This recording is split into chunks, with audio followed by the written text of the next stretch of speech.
السلام تمام علیکم مخلوق غائز ثاقب رضا قادری کا بیان انبیاء سماعت علیہ فرمائیں۔ السلام کی شان اور عظمت کے سامنے حیران اور ششدر ہے۔ ان عظمتوں ان رفعتوں کو دیکھ کر کے حیران ہوتے ہیں، پگڑی گر جاتی ہے، اتنا اونچا مقام ہے انبیاء کا۔ اور پھر فرمایا مخلوق نبیوں کے مقام کو دیکھ کر حیران ہے، لیکن نبی حضور کے مقام کو دیکھ کے حیران۔ انبیاء حیران سے حسن روئے تو جنت الفردوس۔ اللہ اکبر۔ انبیاء حیران سے حسن روئے تو صد ملک قربان شود ہر بوئے تو۔ آپ کی عظمتوں کو دیکھ کر خود پیغمبر بھی حیران ہے کہ کتنی بلندیاں اور کتنی عظمتیں آپ کو عطا کی گئی۔ کسی کے بس کا روگ نہیں کہ ان عظمتوں اور ان رفعتوں کو پا سکے۔ سب سے زیادہ قربت جناب سیدنا صدیق اکبر رضی اللہ تعالی عنہ کو عطا کی گئی، لیکن فرمایا یا ابا بکر لم یعرفنی حقیقتاً غیر ربی، سفر و حضر میں میرے ساتھ رہے ہو، سن لو میری حقیقت کو میرے رب کے علاوہ کوئی بھی نہیں جانتا۔ خرد سے کہہ دو کہ سر جھکا لے، بریلی سے آواز آ رہی، خرد سے کہہ دو کہ سر جھکا لے، گماں سے گزرے گزرنے والے، یا خود پڑے ہیں جہت کو لالے، کوئی کیا بتائے کدھر گئے تھے، سراغ عین و متا کہاں تھا، نشان کیف و الا کہاں تھا، نہ کوئی ساتھی نہ کوئی راہی، نہ سنگ منزل نہ مرحلے تھے، کمان امکان کے جھوٹے نکتوں تم اول آخر کے پھیر میں ہو، محیط کی چال سے پوچھو کدھر سے آئے کدھر گئے تھے، کوئی حد ہے ان کے عروج کی بلغ العلا بکمال۔ اس سے بڑی بدکاری کوئی نہیں ہو سکتی کہ ہم اپنے حواس پر نبیوں کے حواس کو قیاس کرنے لگ جائیں۔ سنار کے چھوٹے سے ترازو پر رتی اور ماشے کا حساب تو کیا جا سکتا ہے، منوں ٹنوں کا وزن سنار کے ترازو پر نہیں ہو سکتا۔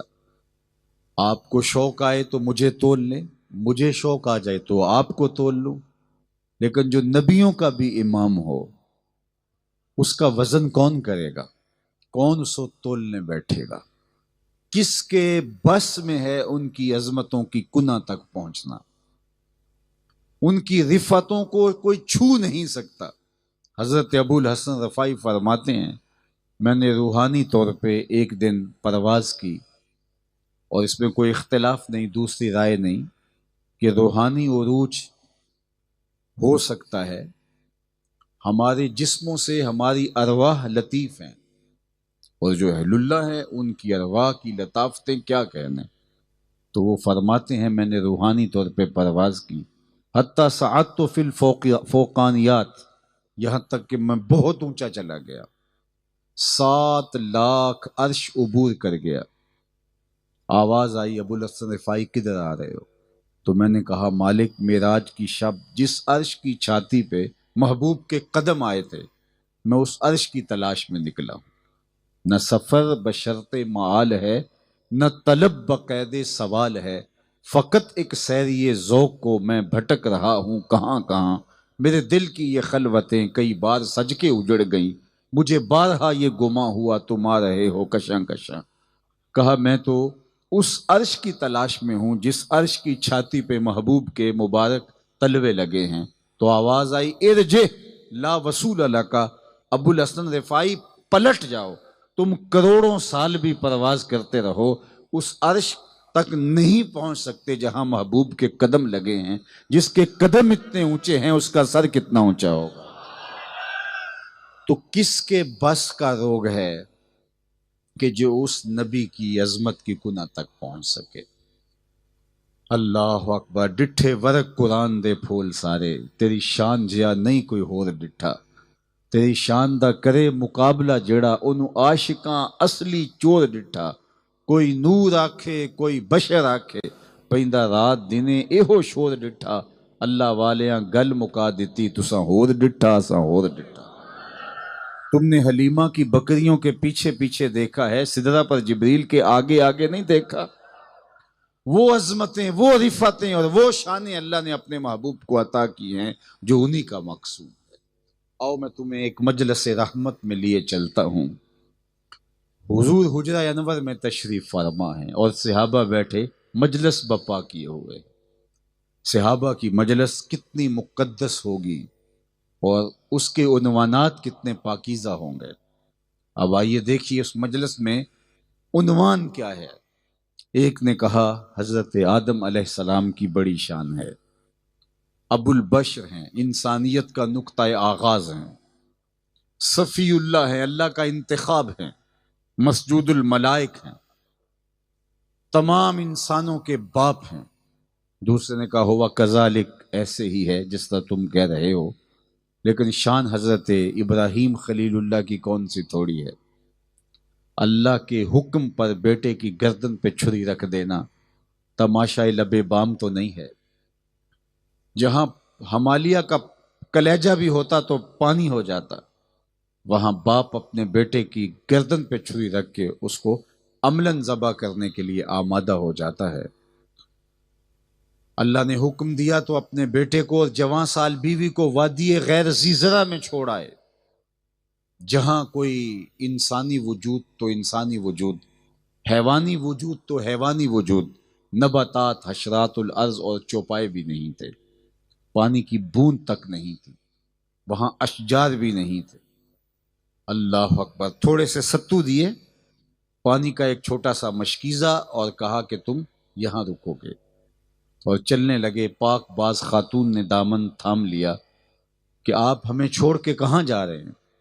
تو حضرت ابراہیم علیہ السلام کیا جواب دیتے؟ تو خاموش رہے۔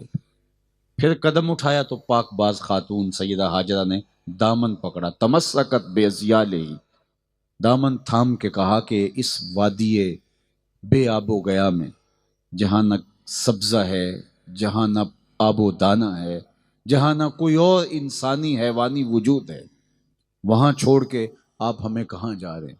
مورخ اسلام حفیظ جالندری نے اس وادی کا نقشہ کھینچا ہے، وہ وادی جس میں وحشت بھی قدم رکھتی تھی ڈر ڈر کے، جہاں پھرتے تھے آوارہ تھپیڑے باد سرسر کے، جہاں پر گھاس اگتی تھی، جہاں نہ پھول کھلتے تھے، مگر وہ سرزمیں ہے آسماں بھی جھک کے ملتے تھے۔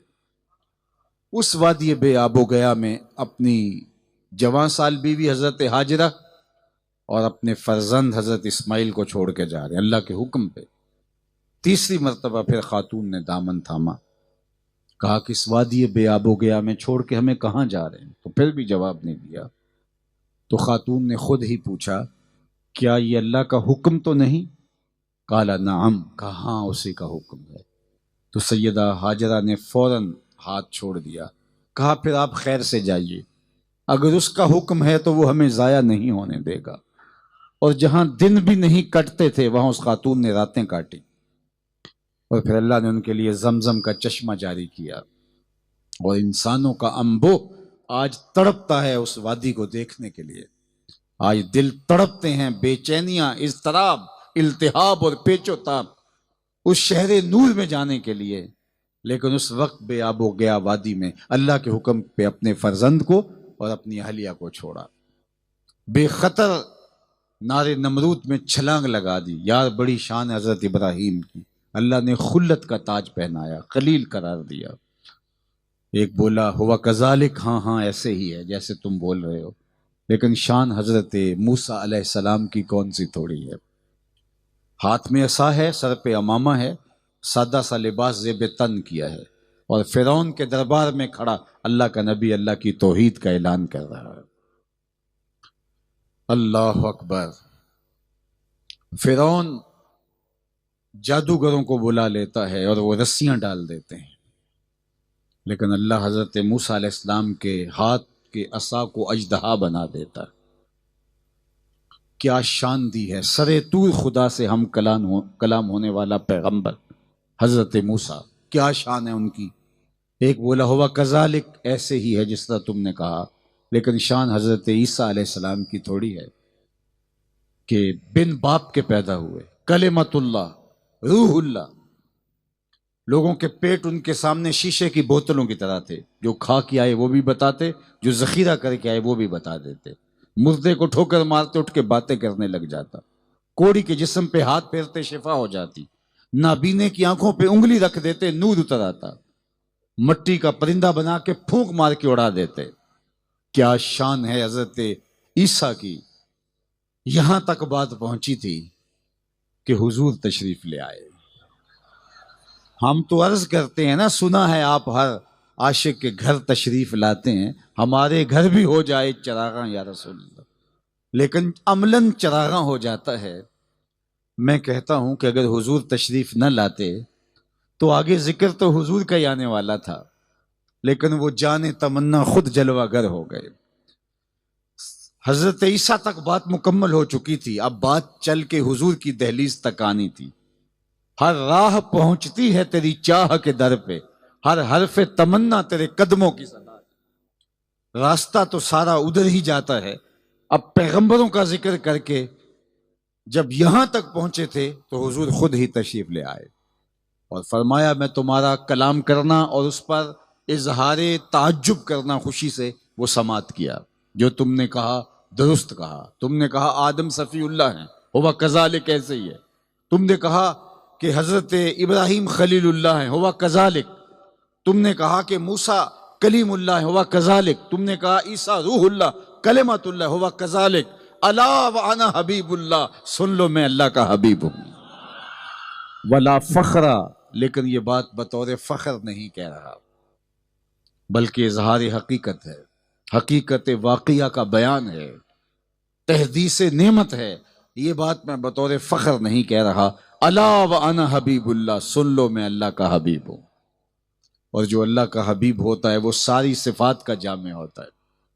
اللہ اکبر. پھر فرمایا کہ آدم علیہ السلام سے لے کر آخری پیغمبر حضرت عیسیٰ علیہ السلام تک جن کا تم ذکر کر رہے تھے، قیامت کے دن حمد کا جھنڈا میرے ہاتھ میں ہوگا. لواء الحمد بیدی، حمد کا جھنڈا میرے ہاتھ میں ہوگا. اور یہ جن نبیوں کا تم ذکر کر رہے یہ سارے میرے جھنڈے کے سائے تلے ہوں گے. ولا فخرہ، لیکن میں اس پہ فخر نہیں کرتا. اللہ اکبر. انا اکرم الاولین والآخرین، میں گزرے آنے والے سب میں سے افضل ہوں. ولا فخرہ، لیکن اس پہ میں فخر نہیں کرتا. مولا علی قاری نے یہاں بڑی خوبصورت بات کی کہ جب بات فخر والی ہے تو فخر کرتے کیوں نہیں؟ پیغمبر جھنڈے کے سائے تلے کھڑے ہوں تو بات تو فخر والی ہے. آج کسی سیاسی پارٹی میں کوئی مؤثر آدمی داخل ہو جائے تو وہ آسمان اٹھا لیتے ہیں سر کے اوپر کہ فلاں شخص ہماری پارٹی میں شامل ہو گیا ہے. یا ذرا دیکھیے سارے پیغمبر میرے حضور کے جھنڈے کے سائے تلے ہیں. کہا ولا فخرہ، میں اس پہ فخر نہیں کرتا.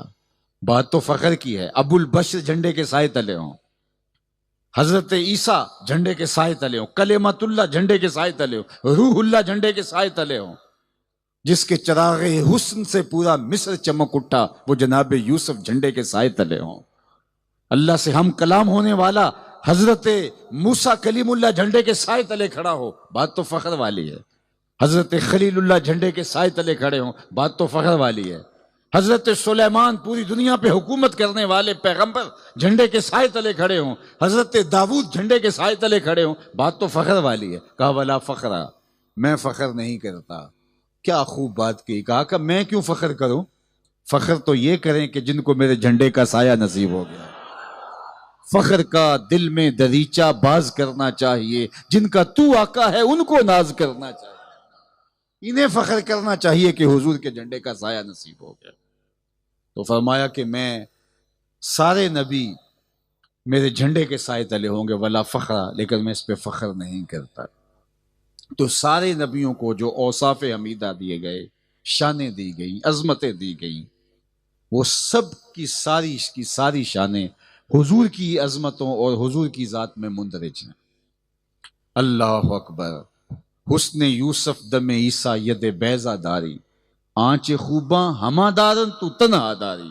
سارے وصف متفرق لوگوں کے اندر موجود ہیں اور وہ سارے کے سارے وصف محبوب تیری ذات میں موجود. تو جامع الصفات ہے، تمام کمالات کا جامع ہے، ساری خوبیاں محبوب علیہ الصلوۃ والسلام کی ذات ستودہ صفات میں موجود ہیں۔ آدم علیہ السلام ابو البشر ہیں۔ اللہ اکبر۔ آئیے حضور علیہ السلام کی عظمت کو اس دائرے میں ڈھونڈنے کی کوشش کریں تو آپ کو حضور اوپر کھڑے نظر آئیں گے۔ حضرت آدم علیہ السلام ابو البشر ہیں، انسانیت کا نقطہ آغاز ہیں، لیکن یہاں کہانی کیا ہے؟ حضور سے پوچھا گیا، حضرت جابر نے ہی پوچھا، متا وجبت لک النبوہ، آپ کو نبوت کب ملی؟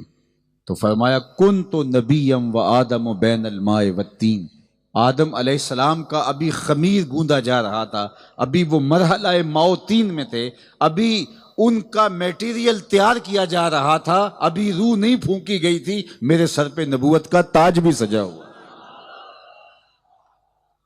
تو حضرت آدم ابو البشر ہے، اس میں کوئی شک نہیں ہے، لیکن حضور اس وقت نبی تھے جب ان کی بشریت ترکیب پا رہی تھی، اس لیے سادی بولے تو اصل وجود آمدی از نخست، دیگر ہرچے موجود شد فرح تست۔ محبوب اگرچہ تم آپ آخر میں آئے ہو، لیکن کائنات کی اصل آپ ہی ہیں، تعین اول آپ ہیں، تشخص اول آپ ہیں، کائنات کا پہلا وجود حضور علیہ الصلوۃ والسلام کا پاکیزہ نور ہے۔ اللہ اکبر۔ سارے نور اسے دے نوروں، اس دا نور حضوروں، اونوں تاج عرش تو ملیا موسیٰ نو کو توروں۔ اور میاں صاحب نے ایک اور بڑی خوبصورت بات کہی، نور نبی دا اس ویلے دا آدم اجے نہ ہویا، نور نبی دا اس ویلے دا کنت نبیم و آدم بین الماء والتین۔ اللہ اکبر۔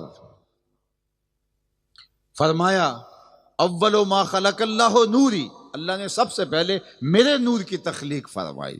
اب سنو ذرا اس کی تشریح، نور نبی دا اس ویلے دا آدم اجے نہ ہویا، اول آخر دوویں پاسے اوہو مل کھلویا، اول بھی وہی ہیں آخر بھی وہی، نگاہ عشق و مستی میں وہی اول وہی آخر، وہی قرآن وہی فرقان وہی یاسین وہی طٰہٰ، خلقت میں اول ہیں بعثت میں آخر ہیں، تو اول بھی انہی کا ہے آخر بھی انہی کا ہے، یہ شان ان کو عطا کی گئی۔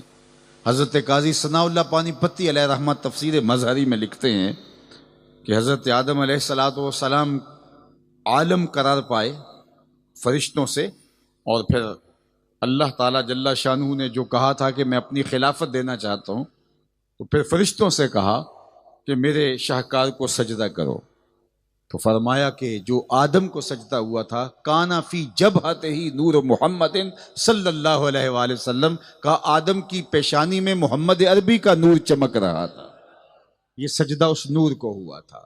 باقی رہی آدم علیہ السلام کی یہ شان کہ وہ عالم ہوئے، انہیں وَعَلَّمَ الْأَسْمَاءَ وَعَلَّمَ آدَمَ الْأَسْمَاءَ كُلَّهَا، ہر چیز کا علم سکھا دیا گیا، ہر چیز کے نام بتا دیے گئے، حتی الکسا والکسیٰ، امام رازی نے لکھا یہ بھی بتا دیا گیا یہ پیالہ ہے، یہ بھی بتا دیا گیا یہ پیالی ہے، صفاتھا ونعوتھا، چیزوں کے وصف بھی بتائے گئے، میٹیریل بھی بتایا گیا، 70,000 زبانیں بھی سکھائی گئی، اس کو عربی میں یہ کہتے ہیں، ہندی میں یہ کہتے ہیں، سندھی میں یہ کہتے ہیں، قیامت تک آپ کی نسل نے جو جو زبانیں بولنی تھی وہ زبانیں بھی سکھائی دی، کتنا بڑا علم دیا گیا۔ لیکن آؤ حضور علیہ الصلوۃ والسلام کا علم، وَعَلَّمَكَ مَا لَمْ تَكُنْ تَعْلَمْ وَكَانَ فَضْلُ اللَّهِ عَلَيْكَ عَظِيمًا۔ محبوب آپ جو بھی نہیں جانتے تھے وہ سب کچھ آپ کی جھولی میں ڈال دیا، اور صرف ایک حدیث آپ کے سامنے، حضور کے علم جو فائق ہے، حضور کا علم انبیاء سے بھی اور پوری کائنات سے بھی، اس کا ایک رنگ اور اس کی ایک صورت آپ کے سامنے رکھوں، اور یہ صحیحین میں روایت ہے، اللہ کے محبوب نے فرمایا قرب قیامت میں جب دجال آئے گا، ابھی دجال آیا نہیں، ابھی دجالی قوتوں کا ظہور ہوا ہے، دجال ابھی آنے والا ہے، اور 1446 سال بیت گئے ہیں حضور کو ہجرت کیے ہوئے، اور آقا کریم آج سے 1450 سال قبل یہ فرما رہے ہیں تقریباً کہ لوگوں قرب قیامت میں جب دجال آئے گا تو میرے غلام دجال کے مقابلے میں نکلیں گے۔ سنو آپ کو ٹھنڈ پڑ جائے گی، اور میں اگر تقریر یہیں بھی ختم کر دوں تو آپ ناراض اس لیے نہیں ہوں گے کہ آپ کے اندر تک عقیدے کا وہ جمال اور حضور کی محبت کا وہ نور اتر چکا ہوگا اس حدیث کے سننے کے بعد کہ آپ میں کبھی تزلزل پیدا نہیں ہو سکتا. اللہ نے اپنے محبوب کو وہ علمی شان عطا فرما رکھی. اور میں قرب قیامت میں جب دجال آئے گا تو میرے غلام اس کے مقابلے میں نکلیں گے. انی لعارف اسماءہم، میں اپنے ان غلاموں کو نام بنام جانتا ہوں. 1450 سال قبل حضور نے فرمایا. ابھی نہ جانے کتنا وقت ہے دجال کے آنے میں، تو کہا ان اپنے تمام غلاموں کو میں نام بنام جانتا ہوں. آج 6 لاکھ ہماری پاک فوج کی تعداد ہے، تو ہمارا چیف آف آرمی سٹاف اپنے افسروں کے نام بھی نہیں جانتا ہوگا. لیکن قرب قیامت میں حضور کی فوج کا جو آخری سرا ہے، جو دجال کے مقابلے میں برسر پیکار ہوگا، میرے اور آپ کے آقا مولا نے فرمایا انی لعارف اسماءہم، میں اپنے ان غلاموں کو ناموں سے جانتا ہوں. بات ختم نہیں ہوئی، یہ کافی تھا. لیکن فرمایا واسماء آبائہم، ان کے باپوں کے ناموں کو بھی جانتا ہوں. کہانی سمٹی نہیں. والوان خیولہم، جن سواریوں پہ چڑھ کے جہاد کریں گے میں محمد ان سواریوں کے رنگوں کو بھی جانتا ہوں. کون سا غلام، کس کا بیٹا، کس قبیلے کا فرد کس رنگ کی سواری پہ بیٹھ کے جہاد کرے گا، میں صرف جانتا نہیں، انی لعارف، میں پہچانتا ہوں. یہ ہے حضور کی شان. تو آدم علیہ السلام کو علم سکھائے گئے تھے، وہ وراء الورا شان ہے ان کی، لیکن جو حضور کو شان دی وہ انوکھی اور نرالی شان ہے. اللہ اکبر. اللہ تعالیٰ نے حضرت موسیٰ کو شان عطا کی، انہوں نے رب سے کلام کیا. یہ چھوٹی شان نہیں ہے. اللہ سے سر طور جا کے باتیں کی. اللہ اکبر. لیکن حضرت موسیٰ خود چل کے گئے، اللہ نے محبوب کو بلا کر باتیں فرمائی. اللہ اکبر. اور پھر حضرت موسیٰ نے تقاضۂ رویت کیا کہ مالک میں تجھے دیکھنا چاہتا ہوں. تو جواب کیا ملا تھا؟ لن ترانی، اے موسیٰ تم مجھے نہیں دیکھ سکتے. اللہ اکبر. تمہاری آنکھوں میں وہ تاب نہیں کہ میرے جلووں کو سہار سکو. لن ترانی، تم نہیں دیکھ سکتے. اللہ اکبر. حضرت موسیٰ کوہ طور پہ خود چل کے جائیں، جاتے ہوئے نالین اتار دیں اور خود تقاضۂ رویت کریں، مالک دیکھنا چاہتا ہوں. تو جواب آئے لن ترانی، تم نہیں دیکھ سکتے. اور دوسری جانب ادھر آئیے، محبوب چادر اوڑھ کے ام ہانی کے گھر سوئے ہوئے ہوں اور جبریل آ کے رب کا سندیسہ دے، محبوب آپ سو رہے ہیں، رب آپ کا انتظار کر رہا ہے. ان اللہ اشتاق الی لقائک یا رسول اللہ، تبارک اللہ، شان تیری تجھی کو زیبا ہے بے نیازی.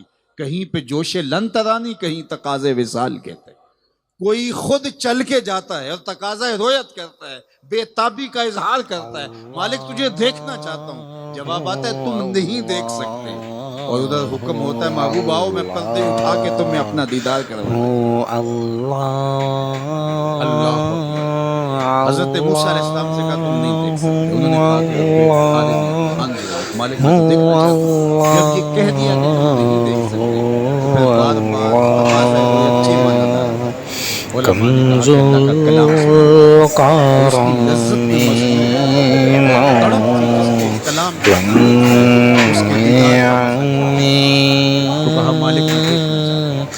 جب تقاضا بڑا اس پہاڑ کو دیکھو، انظر الی الجبل، اس پہاڑ کو دیکھو، اگر یہ اپنی جگہ پہ ٹھہرا رہا تو تم مجھے دیکھو. یعنی میں اپنی تجلی اس پہاڑ پہ رکھتا ہوں. اگر پہاڑ سہار گیا اور تم پہاڑ پر میری تجلیات کا ورود اور نزول دیکھ پائے تو پھر ٹھیک ہے، تم میرا دیدار کر پاؤ گے. پہاڑ اگر اپنی جگہ پہ اب ٹھہرا رہا، ان استقر مکانہ، اگر اپنی جگہ پہ ٹھہرا رہا، استقرار پذیر رہا، تو پھر تم مجھے دیکھ لو گے. اب حضرت موسیٰ علیہ السلام کی توجہ پہاڑ کی جانب گئی.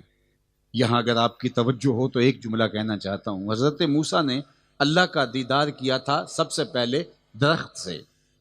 جب آپ پروان چڑھے تو ایک قبطی آپ کے قبیلے کے بنی اسرائیل کے ایک شخص کے ساتھ زیادتی کر رہا تھا.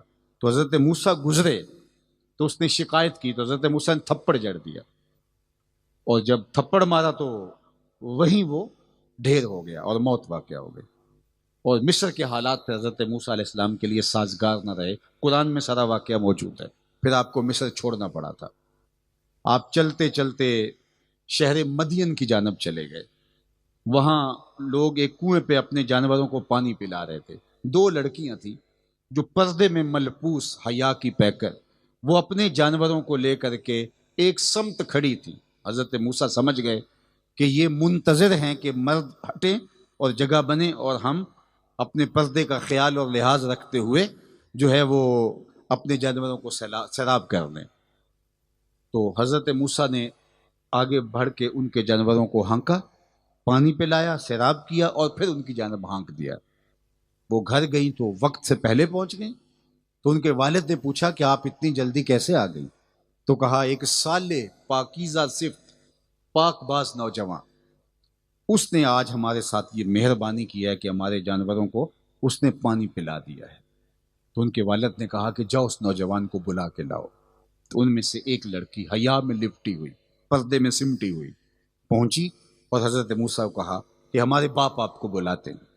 حضرت موسیٰ اس خاتون کے ساتھ جب ان کے گھر پہنچے تو وہ گھر تھا حضرت شعیب علیہ السلام کا، اور یہ دونوں صاحبزادیاں تھیں حضرت شعیب علیہ السلام کی. تو حضرت شعیب علیہ السلام نے حضرت موسیٰ کی پیشانی میں چمک دیکھی تو کہا کہ تم اب میرے ساتھ کچھ وقت گزارو، اور پھر اپنی صاحبزادی حضرت صفورہ کا نکاح حضرت موسیٰ سے کر دیا. کچھ عرصے کے بعد مصر کے حالات ٹھیک ہو گئے تو فرمایا کہ تم جاؤ واپس مصر چلے جاؤ، اب حالات وہاں ٹھیک ہیں، اور ارشاد کا کام کرو، اپنی قوم کو نکالو ان کے ظلم اور جبر سے. اب حضرت موسیٰ اپنی زوجہ صفورہ کو لے کر کے مصر کی جانب جا رہے تھے. راستے میں طور پڑتا ہے، اللہ اکبر. تو وہاں حضرت صفورہ امید سے تھی، ایام حمل چل رہے تھے. تو عورت ان ایام کے اندر طبیعت میں نزاکت زیادہ رکھتی ہے، اور موسم تھا سرما کا، تو انہیں سردی لگی، رات کا موقع تھا، دور آگ جل رہی تھی. تو حضرت موسیٰ علیہ السلام نے کہا تم رکو، میں تمہارے لیے وہاں آگ کا کوئی ٹکڑا لے آؤں تاکہ تم تاپو اور سردی کی جو ہے وہ شدت جو ہے وہ کم ہو سکے اور اس سے حدت کچھ حاصل کر پاؤ. جب آگ لینے گئے تو آگے سے آواز آئی، وہ آگ نہیں تھی، درخت پر اللہ کی تجلیات کا نزول ہو رہا تھا اور درخت چمک رہا تھا. آواز آئی موسیٰ تم مقدس وادی میں آ گئے ہو، اب نالین اتار لو. گئے تھے آگ لینے کے لیے، پیغمبری مل گئی. اللہ اکبر. تو حضرت موسیٰ نے سب سے پہلے اللہ کی تجلیوں کو درخت پر اترتے ہوئے دیکھا تھا. آج حضرت موسیٰ نے جب اللہ سے کہا نا کہ رب ارنی انظر الیک، میں تجھے دیکھنا چاہتا ہوں، تو کہا انظر الی الجبل، پہاڑ کو دیکھو. تو کہا مالک میں تو تیری تجلیوں کو درخت سے دیکھنے کی عادت رکھتا ہوں اور مجھے پہاڑ کی جانب مبذول کیا جا رہا ہے. فرمایا موسیٰ جب گھر سے چلے تھے تو ماں کو کیا کہا تھا؟ حضرت موسیٰ جب گھر سے نکلنے لگے تو ماں نے آپ کو پکڑ لیا، آپ کے دامن کو، اور کہا این اطلبو کا، مجھے کام پڑ جائے، میں بوڑھی ہوں تو میں تمہیں کہاں ڈھونڈوں؟ تو کہا اطلبنی علی الجبل، مجھے پہاڑ پہ ڈھونڈنا. کہا اس وقت سے تیری ماں کی نگاہیں پہاڑ پہ جمی ہیں، اور جدھر ماں کی نگاہ ہوتی ہے وہی جگہ اللہ کی جلوہ گاہ ہوتی ہے. لوگ پتہ نہیں کہاں کہاں ڈھونڈ رہے ہوتے ہیں، وہ تو ماں کی دعاؤں میں ہے، وہ تو ماں کے اٹھے ہوئے ہاتھوں میں ہے. حضرت بایزید بستامی کہتے ہیں میں اللہ کی تلاش میں نکلا تو میں نے اپنی ماں سے کہا کہ تو حق مجھے معاف کر دے، میں اللہ کو راضی کر لوں گا. ماں نے کہا جا پتر. 12 سال جنگلوں میں گھومتا رہا. تو کہا ایک دن میں بستام کے قریب سے گزر رہا تھا، سوچا چلتے چلتے ماں کو سلامی پیش کر جاؤں. دروازے پہ دستک دینے لگا، خیال آیا ماں کو سکھ تو دیا کوئی نہیں، دکھ بھی کیوں دینے لگے، اب تمہارے لیے سردیوں کا موسم ہے، بستر سے اٹھ کے آئے گی. میں دروازے پر بیٹھ گیا. جب سحری کا وقت ہوا تو اندر سے جو نالی آتی تھی اس سے پانی آیا، میں سمجھ گیا میری ماں وضو کر رہی ہے اور تہجد کے لیے اٹھی ہے. تو میں دروازے پہ دستک دی تو ماں میری دستک کے انداز سے سمجھ گئی اور آواز دی کہ بیٹے بایزید ٹھہرو، میں بھی آئی.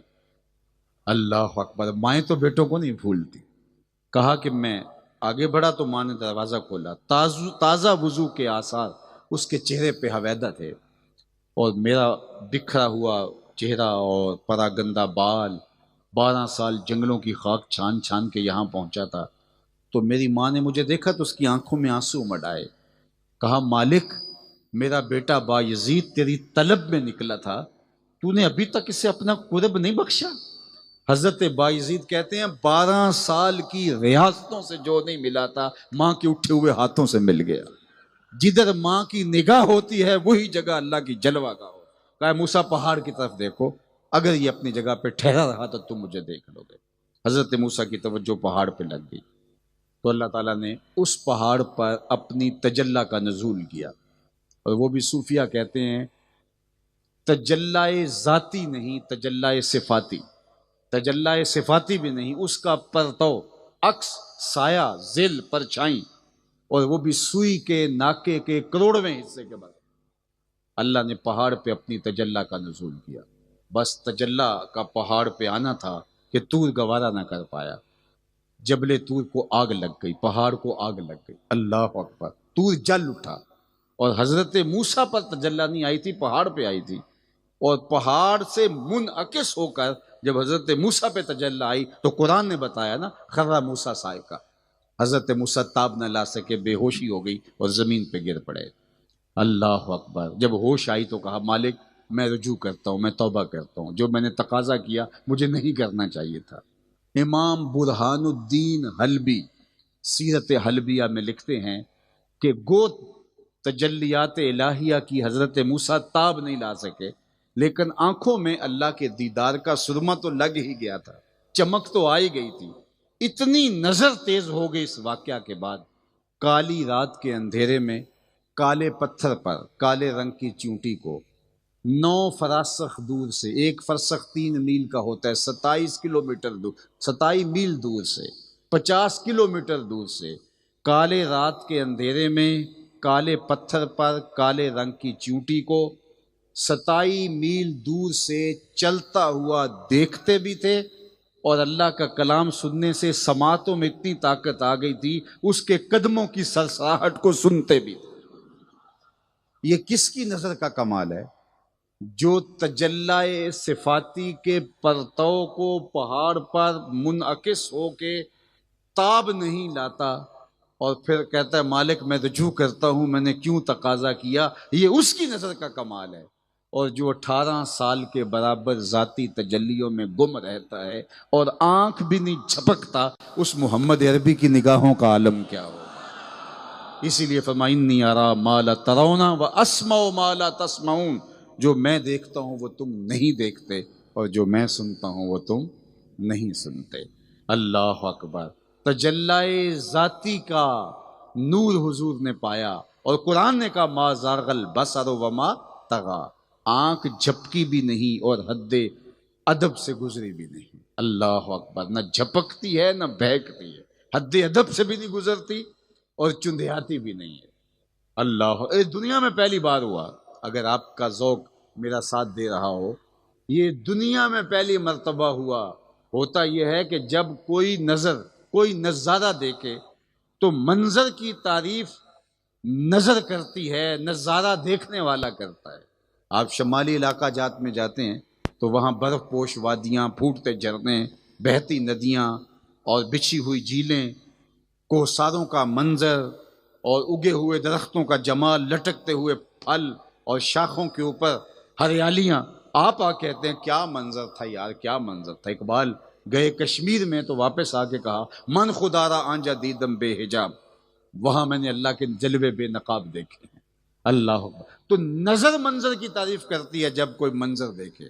یہ منظر میں دیکھ رہا ہوں، آپ کا شوق تو میں بیان کروں گا نا کہ لوگوں کا شوق فراواں تھا، اور آپ مجھے دیکھ رہے ہیں تو آپ بیان کریں گے نا کہ آج ہم نے حضور کی عظمتوں پر مشتمل ایک شخص کی گفتگو سنی، یار لطف آ گیا، تو آپ بیان کریں گے، میں تو نہیں کروں گا، اور آپ کے ذوق کو جو ہے وہ میں بیان کروں گا، آپ تو نہیں کریں گے۔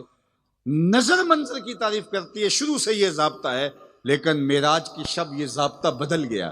جب اس نظر نے اس منظر کو دیکھا تو منظر پکار اٹھا ما زاغ البصر وما طغی، واہ واہ کیسی آنکھ ہے، نہ جھپکتی ہے نہ بہکتی ہے، واہ واہ کیسی آنکھ ہے۔ اللہ اکبر، تو پھر کیا اس نگاہ کا عالم ہوگا، اور کیا اس کی شان ہوگی، اور کیا رفعتیں ہوں گی۔ تو ہر نبی کو عطا کی گئی شانیں دیکھ لیجیے، پھر حضور کو دیکھ لیجیے۔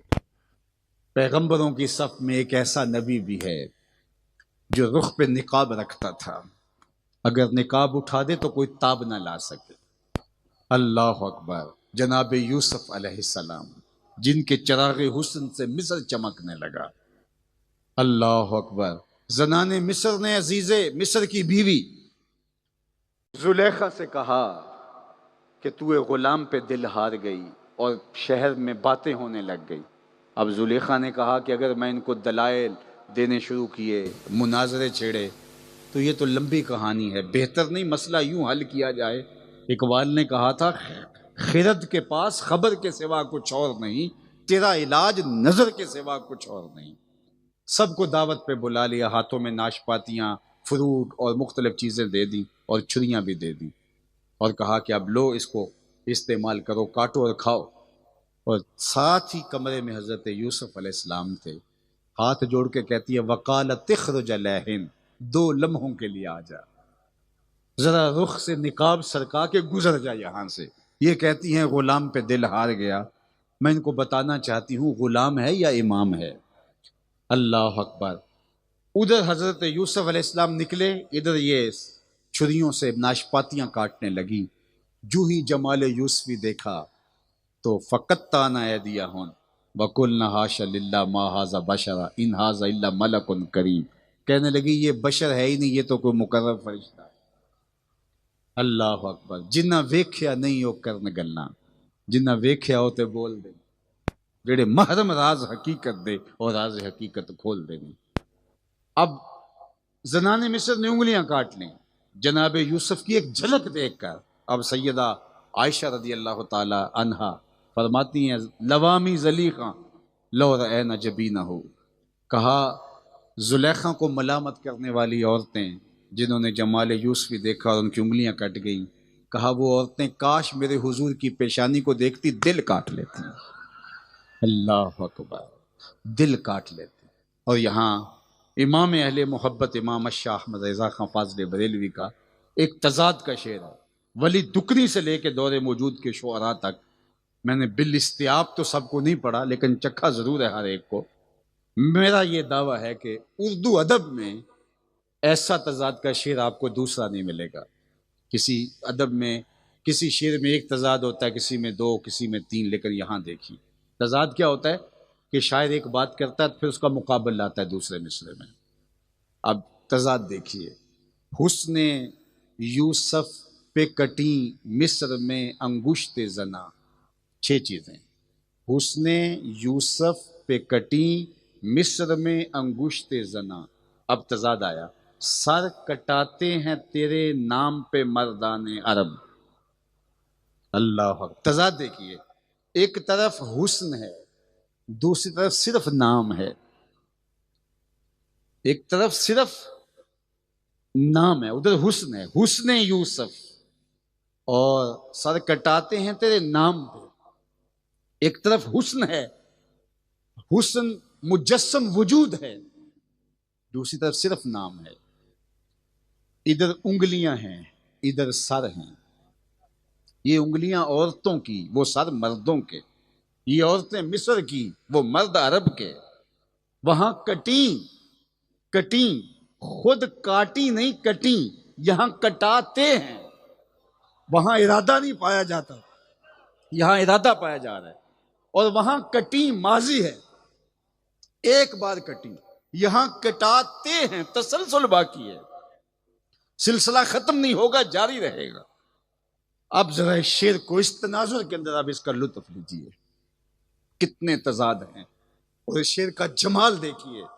اعلی حضرت آپ کا قلم چوب لوں، کیسا قصیدہ لکھا میرے حضور کا۔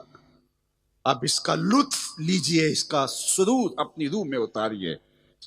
حسن یوسف پہ کٹی مصر میں انگشت زنا، سر کٹاتے ہیں تیرے نام پہ مردان عرب، سر کٹاتے ہیں تیرے نام پہ مردان عرب۔ حضرت شاہ ولی اللہ محدث دہلوی علیہ رحمہ، بہت بڑا نام ہے بر صغیر پاک و ہند میں، تمام مکاتیب فکر کے لوگ انہیں اپنا امام مانتے ہیں۔ ان کی ایک کتاب ہے در ثمین فی مبشرات النبی الامین۔ اب اردو ترجمے کے ساتھ بھی مارکیٹ میں دستیاب ہے، آپ بھی خرید کے پڑھ سکتے ہیں۔ وہ حضرت شاہ ولی اللہ اپنے والد گرامی شاہ عبد الرحیم محدث دہلوی کا ایک واقعہ خواب درج کرتے ہیں کہ میرے والد نے خواب میں حضور علیہ السلام کی زیارت کی، اور یہ بات ذہن میں رکھیں، جس نے حضور کو دیکھا اس نے حضور کو ہی دیکھا۔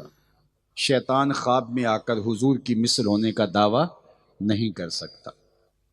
حضور کو دیکھا، شاہ ولی اللہ کہتے ہیں میرے والد نے حضور علیہ السلام کو خواب میں دیکھا، اور جب دیکھا تو کہا کہ حضور آپ نے کہا تھا انا املہ و اخی یوسف اصبح، میں نمکین حسن والا ہوں اور میرے بھائی یوسف کا حسن میٹھا تھا۔ نمکین حسن زیادہ پرکشش ہوتا ہے میٹھے حسن کی نسبت، تو کہا آپ نے خود فرمایا وہ میٹھے حسن والے تھے، میں نمکین حسن والا ہوں۔ اور وہاں زنان مصر کی انگلیاں کٹ گئیں، اور یہاں بظاہر کوئی ایسا واقعہ نہیں ہوا، تو جب کہ حسن ملی حسن سبی کی نسبت زیادہ پرکشش ہوتا ہے، تو اس کی کیا وجہ ہے؟ یہ مسئلہ ہے میرے پاس جو حل نہیں ہو رہا، تو آپ ارشاد فرمائیے۔ تو شاہ ولی اللہ دکھتے ہیں کہ میرے والد کو خواب میں حضور نے جو جواب دیا وہ یہ تھا، جمالی مستور عن اعین الناس غیرۃ من اللہ، اے عبد الرحیم، اللہ نے غیرت محبت کی وجہ سے میرے حسن پر پردے ڈال کے رکھے ہیں، اور اگر میرا حسن بے نقاب ہوتا تو کوئی تاب ہی نہ لا سکتا۔ یہی بہتر ہے کہ وہ پردے میں رو پوش رہے، وہ اگر پردہ اٹھا دے تو کسے ہوش ہو، کوئی تاب ہی نہ لا سکتا۔ حضرت میمونہ بنت کردم، یہ چھپے ہوئے حسن کا عالم ہے، میمونہ بنت کردم صحابیہ ہیں، کہتی ہیں حجۃ الوداع کے موقع پہ میں اپنے والد کے ساتھ حضور کی زیارت کے لیے گئی، حضور اونٹنی پہ سوار تھے، لیکن میرے میں ہمت نہ پڑی کہ میں حضور کے چہرے کو دیکھ سکوں، کہ حضور تشریف فرما تھے اور میں حضور کے پاؤں دیکھنے لگی۔ انگوٹھے کے ساتھ والی جو انگلی ہے وہ باقی انگلیوں کی نسبت تھوڑی سی قد میں لمبی تھی۔ حضرت میمونہ بنت کردم کئی سال گزرنے کے بعد فرمایا کرتی تھی، آج تک میری نگاہوں سے اس انگلی کا حسن نہیں ہٹتا، چہرہ نہیں دیکھ سکی، قدموں پہ جبیں کو رہنے دو، چہرے کا تصور مشکل ہے، قدموں پہ جبیں کو رہنے دو، چہرے کا تصور مشکل ہے، جب چاند سے بڑھ کر ایڑی ہے رخسار کا عالم کیا ہوگا، جب چاند سے بڑھ کر ایڑی ہے رخسار کا عالم کیا ہوگا۔ کہا کہ ابھی تک میں اس منظر کو نہیں بھول سکی۔ حضرت حسان بن ثابت رضی اللہ تعالیٰ عنہ فرماتے ہیں کہ لوگوں جو میں حضور کا حلیہ بیان کرتا ہوں تو یہ کیسے کر لیتا ہوں؟ کہا اس لیے فلما نظرت الی انوارہ فودعت کفی علی عینی خوفا من ذہاب بصری، میرے پاس حضور کو دیکھنے کا ایک طریقہ آ گیا تھا، جب میں حضور کو دیکھتا تھا تو آنکھوں پہ انگلیاں رکھ کے انگلیوں کی اوٹ سے دیکھ لیتا تھا کہ حضور کے جلووں کی تابشوں سے میری آنکھوں کی بینائی نہ جاتی رہے۔ اللہ، یہ کس حسن کی بات ہے جو 70,000 بشریت کے پردوں میں چھپا ہوا ہے؟ چھپے ہوئے حسن کو ایک شاعر دیکھ رہا ہے، اور آپ جانتے ہیں شاعر حسن دیکھنے میں بڑا دلیر ہوتا ہے، لیکن اس سے بھی نہیں دیکھا جا رہا، اور چھپا ہوا حسن نہیں دیکھا جا رہا، اور اگر یہ حسن بے نقاب ہوتا تو کون دیکھتا؟ مولانا حسن رضا نے کہا تھا نا، وہ اگر جلوہ کرے تو کون تماشائی ہو، وہ اگر جلوہ کرے تو کون تماشائی ہو، کس میں ہمت ہے کہ پھر اس چہرہ نور کو تک سکے؟ تو اللہ نے پردے ڈال رکھے ہیں محبوب کے رخ انور پر، فرمایا جمالی مستور عن اعین الناس، اللہ نے غیرت محبت کی وجہ سے میرے حسن کو لوگوں کی نظروں سے چھپا کے رکھا ہے۔ تو جناب یوسف حسین ہیں تو میرے حضور احسن ہیں، اللہ اکبر، وہ جمیل ہیں تو میرے حضور اجمل ہیں۔ حضرت ابو ہریرہ فرماتے کل قمر لیلۃ البدر لم ارا قبلہ ولا بعدہ مثلہ، کیا پوچھتے ہو 14ویں رات کا چمکتا ہوا چاند تھے میرے حضور، حضور جیسا نہ پہلے دیکھا نہ بعد میں دیکھا۔ حضرت حسان بن ثابت بولے، کہا دیکھتے کیسے؟ کسی ماں نے جنم دیا ہوتا تو دیکھتے، خدا نے وہ سچائی پن چھڑیا جدے وچ محمد نو ٹالیا سی، حسینہ جمیلاں دا منہ موڑ دیتا، محمد بنا کے قلم توڑ دیتا، وہ پیکر تراشا، وہ رنگ دیا، وہ جمال دیا، وہ خوبصورتی دی۔ اللہ اکبر۔ اب یہ مضمون بہت لمبا ہو رہا ہے، مجھے اعلیٰ حضرت پھر یاد آئے اور آپ لطف کشید کریں گے۔ حضور کے حسن کا ایک رنگ اعلی حضرت بیان کرتے ہیں۔ ہر شاعر کا مزاج ہوتا ہے کہ محبوب کی زلفوں کو شب کہے، شب دیجور کہے اور چہرے کو دن کہے۔ حافظ شیرازی کا ایک شعر ہے، بفروغ چہرہ زلفت رہے دل زند ہما شب، چے دلاو رس دزدے کے بشب چراغ دارت۔